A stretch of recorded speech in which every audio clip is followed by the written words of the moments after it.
In the beginning God says, "Let us make man in our image." Wait, us? If there's only one God, who was he talking to? Angels don't create, humans don't exist yet. So who is us? For thousands of years this verse has stirred debate. Jews say it's poetic, Muslims reject any idea of plurality, even some Christians avoid the question. But what if this isn't a problem? What if it's a clue, a thread leading back to the deepest mystery of God? On Why Did God Say That? Today we explore a sentence that could change how you see God, how you see yourself, and what love truly means. The phrase, "Let us make man in our image," comes from Genesis 1:26 during the creation narrative. Then God said, "Let us make man in our image after our likeness." It's the first time God uses plural language when referring to himself. This plural language appears again in Genesis 3:22. The man has become like one of us. Come, let us go down and confuse their language. Genesis 11:7. These moments suggest internal divine dialogue, not between God and angels, but within the Godhead. Jewish thought traditionally explained the us as God speaking to his heavenly court, angels or spiritual beings. However, humans are not made in the image of angels, and angels are not creators. From the very beginning, Christians have believed that Genesis 1:26 is more than just God talking to angels. It's a hint of the Trinity, Father, Son, and Holy Spirit, all working together to create the world.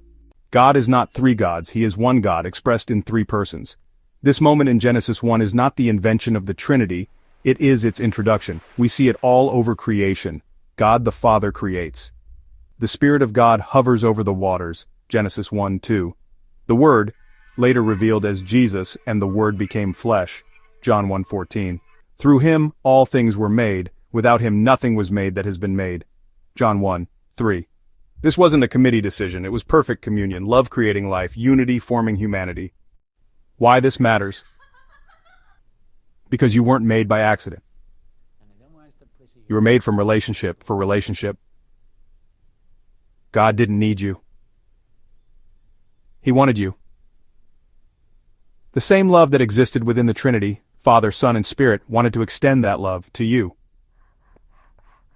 To be made in his image means you were made for connection, you were made with purpose, you reflect something divine. So God created mankind in his own image, in the image of God he created them. Male and female he created them. Genesis 1:27. You're not just biology, you are breath. You're not just skin, you are spirit. And God's image in you is what gives you value, not your performance, not your past. Later Jesus echoes this mystery. I and the Father are one.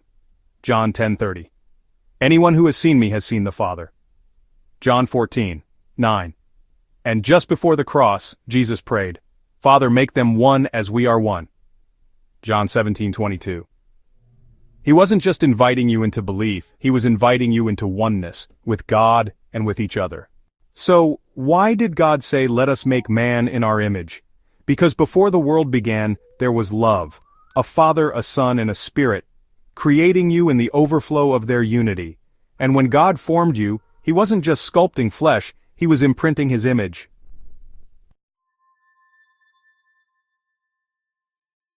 That's why your life matters. That's why every human bears dignity. That's why he sent his Son to restore what was broken. You were made by love, in love, and for love.